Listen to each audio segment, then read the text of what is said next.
right rein, just like going left, but it's a little different because it's your inside rein versus your outside rein. And I had to eventually stop. Stop. Walk. The minute you lean forward, he went down on his front end. Okay? Focus on keeping him up a hill. Focus on keeping yourself up a hill.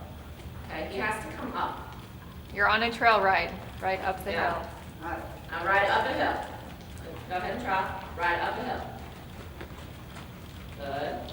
Up, up, up. Yeah. Now have all your outside rein. Slow him down and bring him back. Yes. Now keep that for a minute. He's still not relaxed in it, but just keep it. Keep it. All right? Keep his pole up. Keep it. And think about keeping him off the right rein and half halting left rein. So he has to stay off the right rein and up, off, yes, off the, okay? Up, up, up, up. Don't let him fall down. That was good going. I really don't think so. And you're going, yes, I really think so. Good. And ride slight shoulder forward. Just slight. Slight.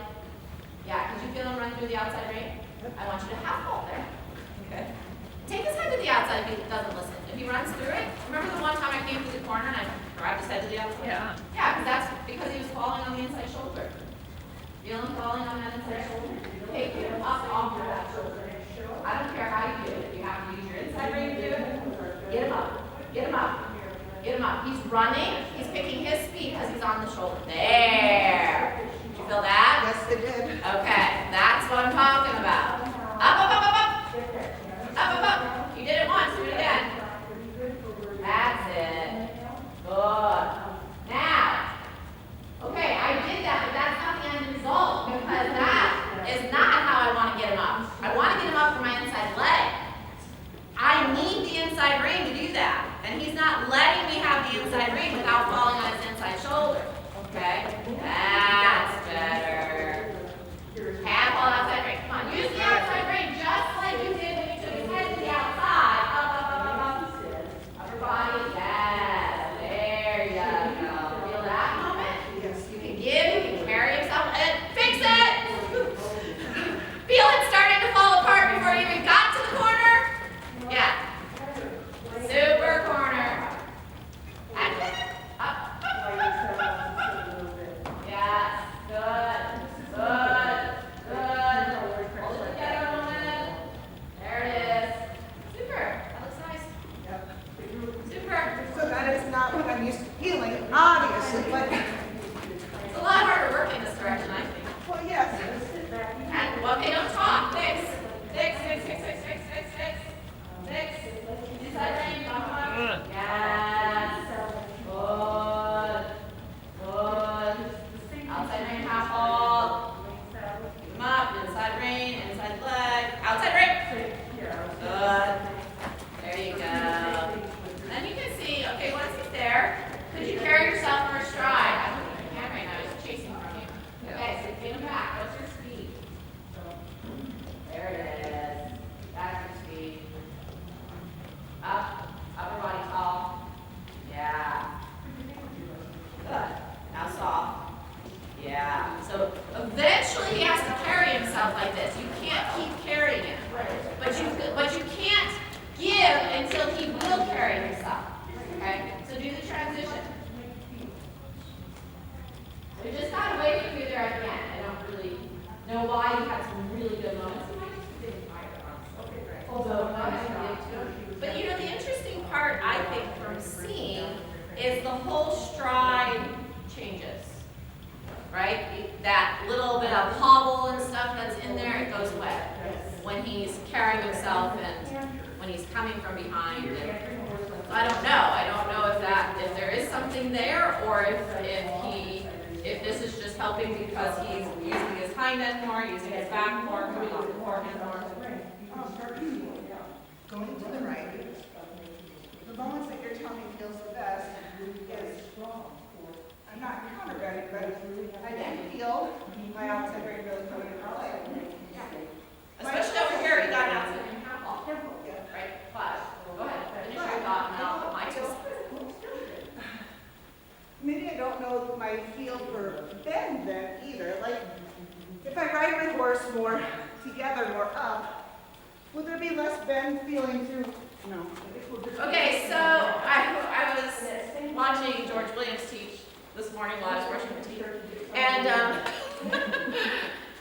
everything's on YouTube, right? And he used the term correct bend, which I thought was a really good term because you have incorrect bend and you have correct bend. But let me tell you right now, this was not 100% correct. This is what we needed to do right now to actually get him on the right shoulder. So I felt that, but Okay. I don't feel bend then. Right, because, so this is how I felt. So the first time I came through here and I took his head to the outside, it was because there was absolutely no response to my inside rein or my inside leg. I couldn't take my inside rein because he was just going to hang on it and then drop his shoulder more. I couldn't put my inside leg on because he was just going to kick it and run from it. So my only option was to take his head to the outside. And then it actually worked. It actually stood him up and it was an outside rein half vault. But it was an outside rein half vault with him crooked and no bend. Because you felt him swing his haunches to the inside, right? So it wasn't a finished or correct outside rein half vault. It was just a Hail Mary, right? Because there was no other option to ride the horse at that point.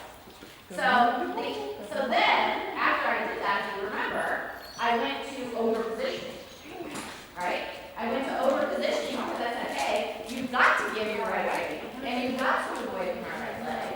So that then the next time I came to the corner, I actually had him a little bit positioned, a little bit from my inside leg, and I could ride the outside rein half vault without just ripping his head to the outside. Okay. So I need to figure out how to keep his shoulders up first, and then take more. So right now, what I would do, because that's the only way you got the outside rein half vault to come through, for you, I might go back to, okay, let's get him over position and moving from the inside leg in this direction, okay? And then let's come back to the outside rein and see if we can keep him slightly to the inside and get an outside rein half vault. That's the goal. We might have to break it down in pieces to get it, okay? Right. So that was one of the pieces, but that wasn't all the pieces. Right. The other piece is the inside rein to keep the positioning, and the other piece is the inside leg. Okay. Now, eventually, on a more finished horse, it's not even, you don't even have necessarily an inside rein. It's just an inside leg. Right. Okay, but we're not there yet. And not only that, depending on how much you have to use the outside rein, you have to have an inside rein so his head doesn't go to the outside. Okay. But the reason I abandoned my inside rein there is because he was hanging on it. If I would have held on to the inside rein when I tried to hop off the outside rein, there would have been absolutely no response. Okay, I got some response because I just used one rein, not both reins, just like you did. Make sense? It does. I wish I felt the hanging on the right leg as much as you're saying, because I don't. Because I'm so. Okay, so do you feel him get locked against your right rein? Maybe hanging is the wrong word. Yeah, sometimes, but not. Do you feel like you can utilize your right rein? Like when you came through the corner here, if you would have picked up your right rein, what would you have done? Yeah, you wouldn't come in. Exactly. Yeah, And so- you don't have any access to your right rein. So maybe that's a better description. Yeah. You Okay. don't have access to it.